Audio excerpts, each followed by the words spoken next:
Welcome to Ethical Point, your ultimate explainer for breaking down those notoriously complex UPSC General Studies Paper 4 case studies. Today we're unpacking an absolutely phenomenal scenario. A senior civil servant squeezed tight between family greed on one side and massive top-down political pressure on the other. It's a classic battle of personal ties versus public duty, and we are going to dissect it from every single angle to make sure you completely grasp the core concepts. Right, let's look at our blueprint for today. We'll map out the dilemma, identify the stakeholders, decode the ethical theory, evaluate the options, build an action plan, and finally, put together the exact chronological structure you need for a perfect 20-mark mains answer. All right, kicking things off with Section 1, the Subash's dilemma. Talk about being caught between a rock and a hard place. So let me play the skeptic for a second and pose a really gripping question to you. And I mean genuinely put yourself in these shoes. What would you do if your own family and your boss both demanded that you break the law? You know, it's super easy to preach ethics in a vacuum, but this question highlights the intense, gritty friction of on-the-ground administration. Well, that is exactly the friction our protagonist faces today. Subash is the secretary of the Public Works Department, and the guy is known for his rock-solid integrity. He is currently steering a mega road construction project. But here comes the pressure cooker. Subash's son, Vikas, is in the real estate business. He is relentlessly hounding his dad for the exact location of the road so he can swoop in and buy land dirt cheap before the public announcement. And simultaneously, Subash's boss, the minister, is heavily nudging him to favor his nephew's infrastructure company for the contract. Talk about a headache. Moving right along to Section 2, Stakeholders and Motives. Let's really figure out who wants what here. When you lay out the motives, it's a fascinating tug-of-war. You've got Subash agonizing over keeping his professional integrity intact while desperately just wanting some peace at home. Then there's Vikas, whose sole drive is scoring unfair, artificial profits in real estate. And the minister? He's purely motivated by flexing his political muscles and securing nepotistic contracts. But hold on, we absolutely cannot forget the biggest stakeholder anchoring this entire debate, the public and the state. Their core interest is simple: transparent, competitive, and efficient use of taxpayer money. Now, realistically, you might be thinking, isn't it just easier for Subash to cave?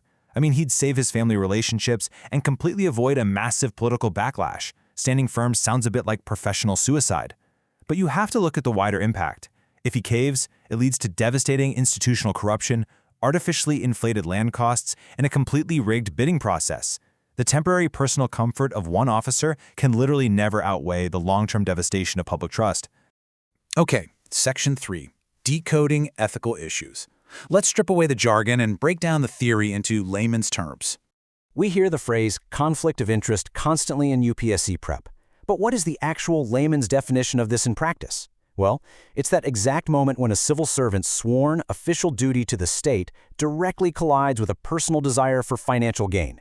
In this scenario, Subash's duty to maintain state confidentiality is in outright warfare with his son's private business greed.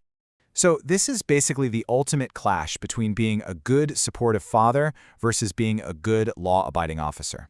It's filial duty versus fiduciary duty. Filial duty is your natural loyalty and paternal affection toward your kid. But fiduciary duty? That means you're acting as a legal and ethical trustee of public resources. And here is the golden rule in government service, that fiduciary duty must always, without exception, take precedence.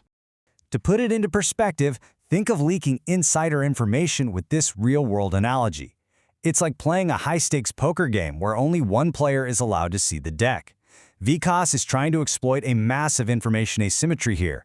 If Subash tells him the location, Vikas gets this totally unfair market advantage, literally turning state secrets into a tool for private wealth generation. It completely destroys the level playing field. And what about objectivity? How do we define that simply? Objectivity just means making administrative decisions based purely on merit, fair competition, and hard data, rather than yielding to political patronage or nepotism. If Subash bends over backwards to take care of the minister's nephew, his organizational objectivity goes right out the window. He'd be abandoning merit for favoritism, plain and simple. This brings us to Section 4, Evaluating Options. Let's map this out with a decision tree. Okay, playing the pragmatist for a second here, what if Subash just helps both of them? Boom, instant family and political peace. Or what if he refuses his son but helps the minister's nephew? That practically guarantees smooth career progression.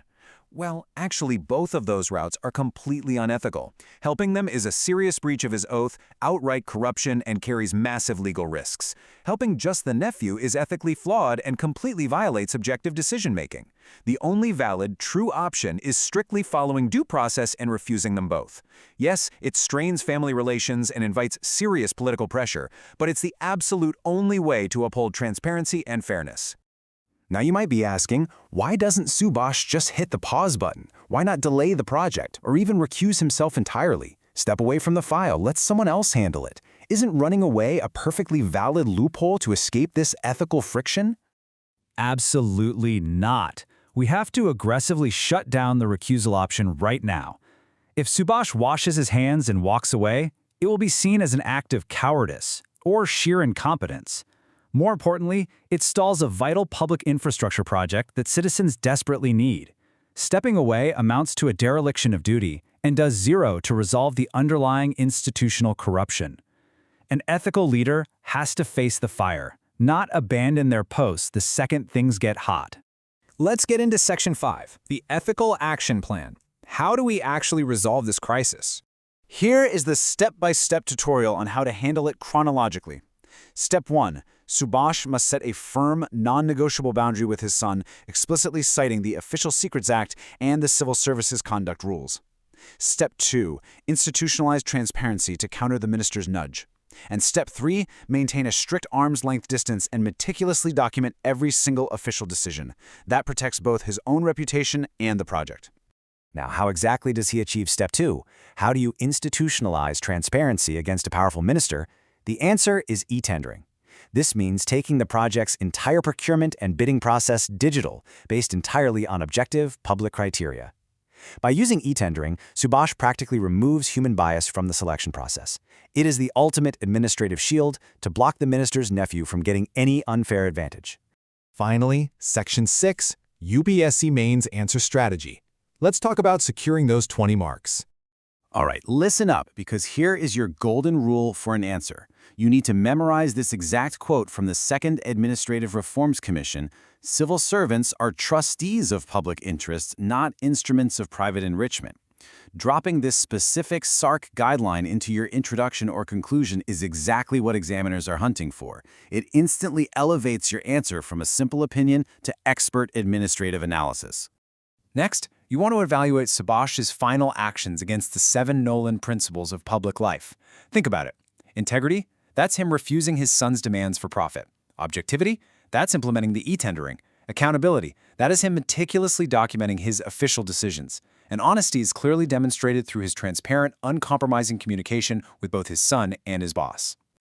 So here is your ultimate structural blueprint for writing a flawless 20-mark case study answer. Step 1, start with strong standard definitions. Step 2, clearly map out the stakeholders and their conflicting motives.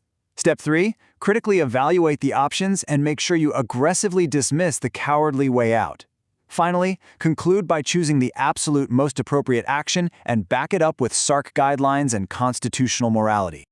We're going to leave you with this final, provocative thought to really test your ethical learnings today. Would Subash's decision process change if the minister's nephew actually owned the absolute best, most qualified infrastructure company in the state? Think deeply about how objectivity and transparent e-tendering apply in that scenario. Let us know your thoughts. Apply these blueprints to your studies and keep aiming for that ethical point.